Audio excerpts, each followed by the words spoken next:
आइए हम देखते हैं कोशिका के मुख्य भाग का सेकंड पार्ट। इसमें जो कुछ पार्ट बच गए थे, लाइसोसोम, लवक, रसधानी और केंद्रक, तो इसके बारे में आज हम चर्चा करेंगे। पहले देखते हैं लाइसोसोम।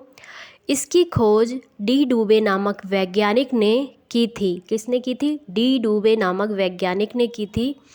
यह सूक्ष्म, गोल, एक हरी झिल्ली से घिरी थैल जैसी रचना होती है। इसका निर्माण संवेष्टन विधि द्वारा गोल्जी काय में होती है। एक तो लाइसोसोम का निर्माण कहाँ होता है? तो गोल्जी काय में होता है। और किस विधि के द्वारा होता है? तो संवेष्टन विधि के द्वारा होता है।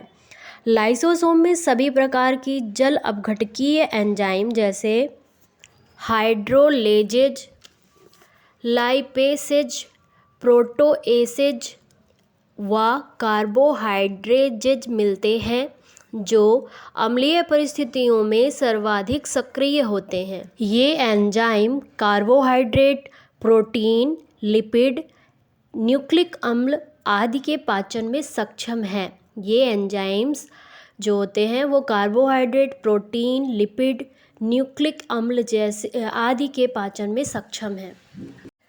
इसे आत्मघाती थैली भी कहा जाता है।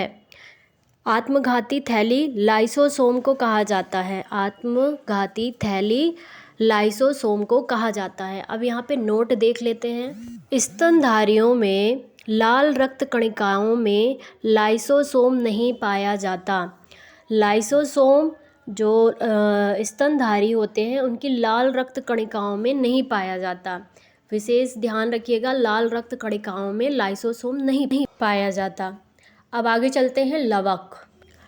लवक यह केवल पादप कोशिकाओं में पाया जाता है। यानी लवक केवल पादप कोशिकाओं में पाया जाता है। यह 3 प्रकार का होता है।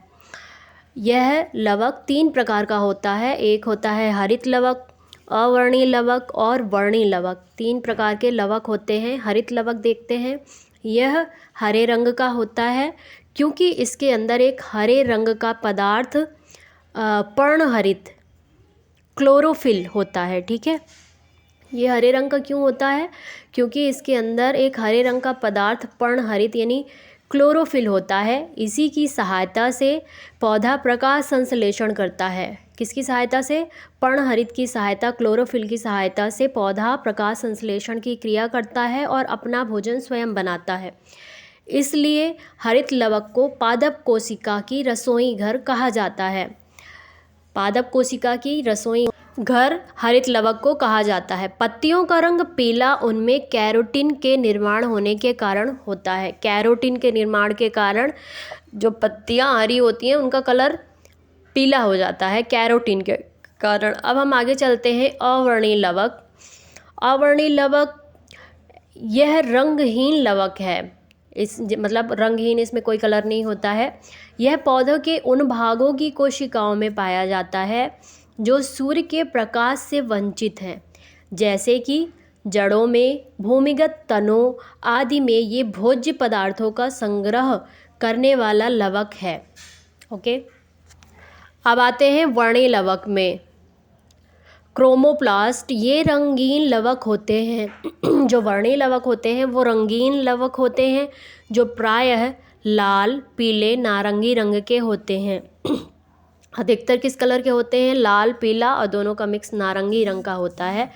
ये पौधे के रंगीन भाग जैसे पुष्प, फल भित्ति, बीज आदि में पाए जाते हैं। ये पौधे के जो रंगीन भाग होते हैं पुष्प, फल भित्ति, बीज आदि में पाए जाते हैं। वर्णीय लवक के अन्य उदाहरण जैसे टमाटर का रंग लाल किसके कारण है? लाइकोपेन के कारण। गाजर का रंग कैरोटीन के कारण। और चुकंदर में बीटानीन के कारण उसका कलर आता है। टमाटर में कौन सा वर्णीय लवक पाया जाता है? तो लाइकोपेज। गाजर में कैरोटीन और चुकंदर में बीटानीन। ये बहुत इंपॉर्टेंट क्वेश्चन है कि गाजर का कलर किस वर्णीय लवक के कारण या किसकी उपस्थिति के कारण होता है? तो कैरोटीन, चुकंदर में बीटानीन और टमाटर में लाइकोपेन। एक और नोट दिया हुआ है, वनस्पति को पैराबैंगनी किरणों के दुष्प्रभाव से बचाने वाला वर्णक है फाइकोसाइनिन। फाइकोसाइनिन एक ऐसा वर्णीय लवक है जो वनस्पति को परावैंगनिक किरणों के दुष्प्रभाव से बचाता है। अब अगले में आते हैं रसधानी। रसधानी क्या है? यह कोशिका की निर्जीव रचना है। कोशिका की निर्जीव रचना कौन सी है? रसधानी। इसमें तरल पदार्थ भरी होती है। रसधानी में तरल पदार्थ होते हैं। जंतु कोशिकाओं में अनेक व बहुत छोटी होती है, मतलब जंतु कोशिकाओं में ये बहुत अधिक संख्या में होते हैं और बहुत छोटे छोटे होते हैं, परंतु पादप कोशिकाओं में यह कोशिका का 90% स्थान घेर लेता है। मतलब ये पादप कोशिकाओं में एक होता है और बड़ा होता है, इतना बड़ा होता है कि यह कोशिका का 90% भाग घेर लेता है। रसधानी एकल झिल्ली से आवृत होती है जिसे टोनोप्लास्ट कहते हैं। अमीबा में संकुचनशील रसधानी उत्सर्जन के लिए महत्वपूर्ण है। अमीबा में संकुचनशील रसधानी उत्सर्जन के लिए महत्वपूर्ण है। अब आगे चलते हैं केंद्रक। रॉबर्ट ब्राउन ने केंद्रक की खोज की थी। केंद्रक की खोज रॉबर्ट ब्राउन ने की थी। यह कोशिका का सबसे प्रमुख अंग होता है। यह कोशिका के प्रबंधक के समान कार्य करता है। केंद्रक द्रव्य में धागे नुमा पदार्थ जाल के रूप में बिखरा दिखलाई पड़ता है, जिसे क्रोमैटिन कहते हैं। क्रोमैटिन नाम फ्लेमिंग ने दिया था। क्रोमैटिन नाम फ्लेमिंग ने दिया था। यह प्रोटीन हिस्टोन एवं डीएनए का बना होता है। यह प्रोटीन हिस्टोन एवं डीएनए का बना होता है। कोशिका विभाजन के समय क्रोमैटिन सिकुड़कर अनेक मोटे व छोटे धागे के रूप में संगठित हो जाते हैं। इन धागों को गुणसूत्र कहते हैं। ये जो छोटे छोटे धागे होते हैं उनको क्रोमोसोम यानी गुणसूत्र कहते हैं। प्रत्येक जाति के जीवधारियों में सभी कोशिकाओं के केंद्रक में गुणसूत्र की संख्या निश्चित होती है। केंद्रक में गुणसूत्रों की संख्या निश्चित होती है। जैसे मानव में 23 जोड़े गुणसूत्र पाए जाते हैं, वैसे 46 पाए जाते हैं। अगर जोड़े में देखें तो 23 गुणसूत्र पाए जाते हैं। इसी प्रकार चिंपैंजी में 24 जोड़ा, बंदर में 21 जोड़ा गुणसूत्र होता है। प्रत्येक गुणसूत्र में जेली के समान एक गाढ़ा भाग होता है जिसे मैट्रिक्स कहा जाता है।